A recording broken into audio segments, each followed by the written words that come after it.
Di sebuah kampung terpencil yang jauh dari hiruk-pikuk bandar, terdapat sebuah rumah usang yang menjadi buah mulut penduduk sekitar. Rumah itu berdiri megah di tengah ladang yang luas, tetapi keadaannya suram dan menyeramkan. Tiada siapa yang berani mendekatinya, apatah lagi memasukinya.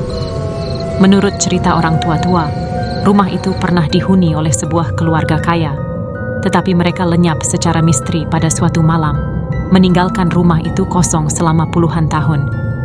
Malam itu, Fadli dan 3 rakannya, Amir, Sarah, dan Lina, memutuskan untuk mencabar keberanian mereka. Mereka sepakat untuk memasuki rumah tersebut demi membuktikan bahwa tiada apa yang perlu ditakuti. Dengan hanya berbekalkan lampu suluh dan telepon bimbit, mereka memberanikan diri melangkah ke rumah yang gelap itu. "Korang pasti kena buat ni?" tanya Lina dengan suara bergetar. "Alah, ni cuma rumah kosong. Tak ada apa-apa pun," balas Amir, cuba menyembunyikan kegugupannya. Pintu depan rumah itu berdecit ketika mereka membukanya. Bau lembab dan lapuk menyambut mereka. Dinding-dinding dipenuhi lumut dan lantainya berderak di setiap langkah. Sarah menyalakan lampu suluhnya, menerangi ruang tamu yang dipenuhi perabot lama yang ditutupi debu tebal. Tiba-tiba suara berbisik halus terdengar. "Selamat datang." Semua terdiam kaku. "Korang dengar tuh?" Fadli berbisik. Amir mengangguk, matanya melilau mencari sumber suara. Mereka terus berjalan, meneroka setiap bilik. Di satu sudut, Lina menemui sebuah cermin besar dengan bingkai kayu berukir rumit. Cermin itu kelihatan bersih, berbanding keadaan sekelilingnya yang kotor. "Kenapa cermin ini bersih?" tanya Lina sambil mengelap permukaannya dengan tangan. Saat itu, wajah Lina di cermin berubah menjadi sesuatu yang menakutkan, pucat, dengan mata kosong dan senyuman menyeramkan. Lina menjerit, tetapi sebelum yang lain sempat bertindak, cermin itu bergetar dan retak dengan sendirinya. "Kita kena keluar sekarang juga," teriak Fadli. Mereka berpaling untuk berlari keluar, tetapi pintu depan yang tadi terbuka kini tertutup rapat. Mereka coba membukanya, tetapi pintu itu seolah-olah terkunci dari luar. Di belakang mereka, terdengar suara tawa kecil, seperti suara seorang kanak-kanak.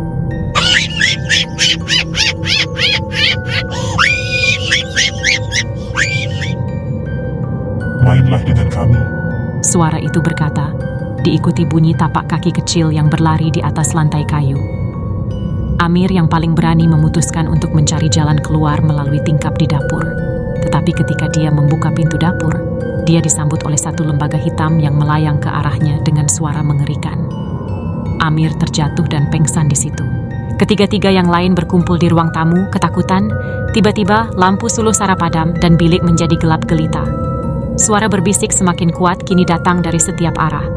Fadli memegang tangan Lina erat, tetapi menyadari tangan itu terasa dingin. Ketika dia memandang, itu bukan Lina, tetapi satu wajah menyeramkan yang tersenyum lebar.